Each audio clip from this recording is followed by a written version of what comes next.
بسم اللہ الرحمن الرحیم۔ السلام علیکم، میں ساجد حسین ہوں اور آپ میرا ویلاگ دیکھ رہے ہیں۔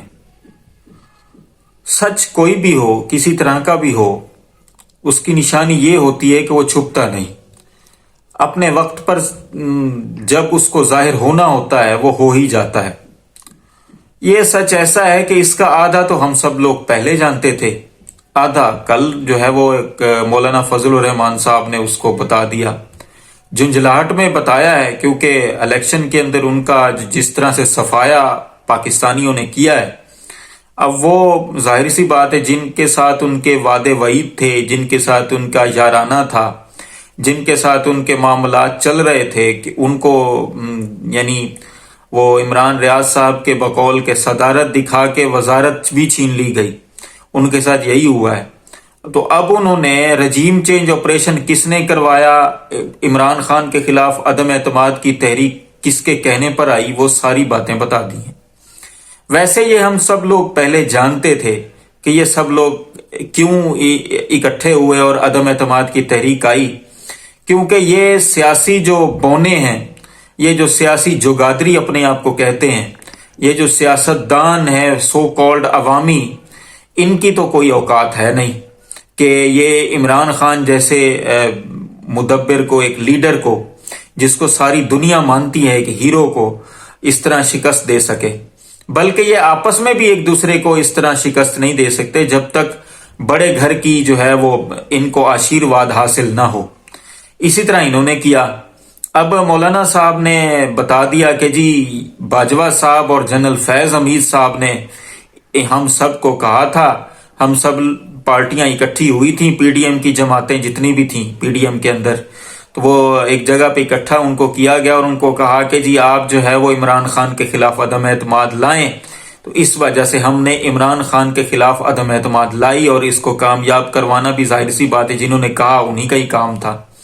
اب یہ باتیں عمران خان صاحب تو شروع سے بتا رہے ہیں اور ہم سب لوگ بھی یہ بات سمجھتے ہیں کہ یہ ان کی اپنی جو ہے وہ کوئی اس میں طاقت اور زور نہیں تھا کہ عدم اعتماد کامیاب کروائی جائے۔ ہاں یہ لوگ یہ ضرور کہتے رہے ہیں کہ ہر بندہ اس میں، کیونکہ ان کو کہہ دیا تھا کہ عمران خان کا پتہ صاف ہو گیا، عمران خان صاحب اب ختم شد ہیں، عمران خان صاحب کو ہم نے ریڈ لائن لگا دی ہے وغیرہ وغیرہ، ان کو کہا گیا تھا۔ اس وجہ سے یہ شیر بن رہے تھے، ان میں ہر بندہ بلاول زرداری کو دیکھیں، وہ کہہ رہا تھا کہ جی اپنی ادھی پچدھی اردو کے ساتھ کہہ رہا تھا کہ عمران خان تمہیں میں نے نکالا ہے، کسی امریکہ نے نہیں نکالا۔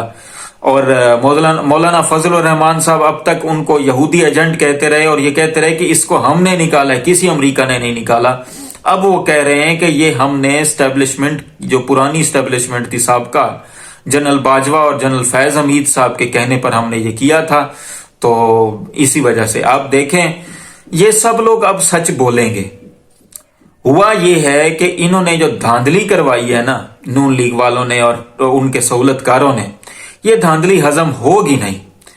مطلب کہ اگر آپ سمپل میں آپ کو بتاؤں کہ جو انٹرنیشنل میڈیا ہے، اب وہ ان سب کی دھوتی اتار کے اس کو دھوتا ہے، سکھاتا ہے، پھر دھوتا ہے، پھر سکھاتا ہے، ان کو پہننے کی اجازت ہی نہیں۔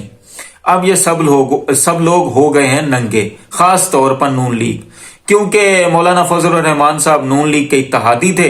نون لیگ نے اپنا جو ہے وہ پتہ صاف کیا، ان کو مولانا صاحب کی چھٹی کروا دی۔ اب وہ فارم 45 جو شروع سے ہم ڈسکس کر رہے ہیں اور مختلف میڈیا کے اوپر بھی اور ویڈیوز کے اندر بھی یہ ڈسکس ہو رہا ہے کہ جس کے پاس فارم 45 ہوں گے وہی اصل میں الیکشن کا ونر ہے، تو وہ ہے پی ٹی آئی۔ اور ویڈیوز بھی آ رہی ہیں، بہت سارے لوگ یہ کہہ رہے ہیں کہ ایسی جیتی ہوئی سیٹ ہمیں نہیں چاہیے، جیتا تو پی ٹی آئی کا امیدوار ہے۔ اب انہوں نے آج ایک کنونشن بھی کیا میریٹ ہوٹل اسلام آباد میں، جس میں انٹرنیشنل میڈیا بھی تھا اور نیشنل میڈیا بھی تھا۔ انہوں نے سارے فارم 45 اپنے ہر بندہ لے کر آیا ہوا تھا، انہوں نے دکھائے۔ انٹرنیشنل میڈیا تو پہلے اس معاملے کو جو ہے وہ بہت زیادہ ہائی لائٹ کر رہا ہے اور آج کے بعد تو پھر وہ اور زیادہ کریں گے، کیونکہ انہوں نے فارم 45 دیکھ لیے ہیں جو ہر پولنگ ریزلٹس کی کاپی ہوتی ہے، تو وہ انہوں نے دیکھ لی ہیں۔ اب نون لیگ والے یہ انہوں نے پٹھی سیدھی پریس کانفرنس تو کی، انہوں نے کہا اب فارم 45 تو ہم کوڑے دان سے ملے ہیں ہمارے، اور بھائی آپ کے جتنے بھی لوگوں کو فارم 45 دیے گئے، اب انہوں نے جب دیکھا کہ ہماری ہار ہو رہی، انہوں نے کوڑے دان میں ڈال دیے ہوں گے۔ آپ اگر آپ جینوئنلی جیتے ہیں، جینوئن طریقے سے جیتے ہیں، تو آپ اپنے فارم 45 آپ بھی لے کر آئیں۔ آج نون لیگ کے پاس موقع بھی تھا کہ کنونشن کے اندر جس طرح انٹرنیشنل میڈیا کھڑا ہوا تھا، ان کو چور لکھ رہا ہے انٹرنیشنل میڈیا، تو وہ چلے جاتے فارم 45 لے کے، لیکن ایسا ہوا نہیں۔ یہ سب لوگ اب سننے میں یہ آ رہا ہے کہ قاضی صاحب کو بھی ہوش آیا ہے۔ وہ ہوش کس طرح سے آیا؟ انہوں نے وہی بینچ ہے جس بینچ نے عمران خان کا بلہ واپس لیا تھا، اب وہ 19 تاریخ کو سماعت کرے گا۔ کسی نے کہا ہے کہ جی الیکشن کو کالعدم قرار دیا جائے کیونکہ اس میں دھاندلی بہت زیادہ ہوئی ہے۔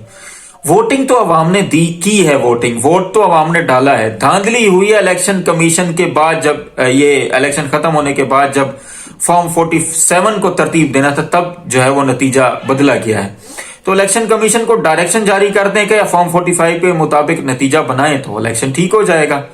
لیکن قاضی فائز عیسیٰ کو مجھے یہ لگتا ہے کہ کسی نے کہا ہے کہ آپ ایسا کریں، اور پھر قاضی صاحب کے ریمارکس بتائیں گے کہ وہ کس طریقے سے وہ اس کو کرتے ہیں۔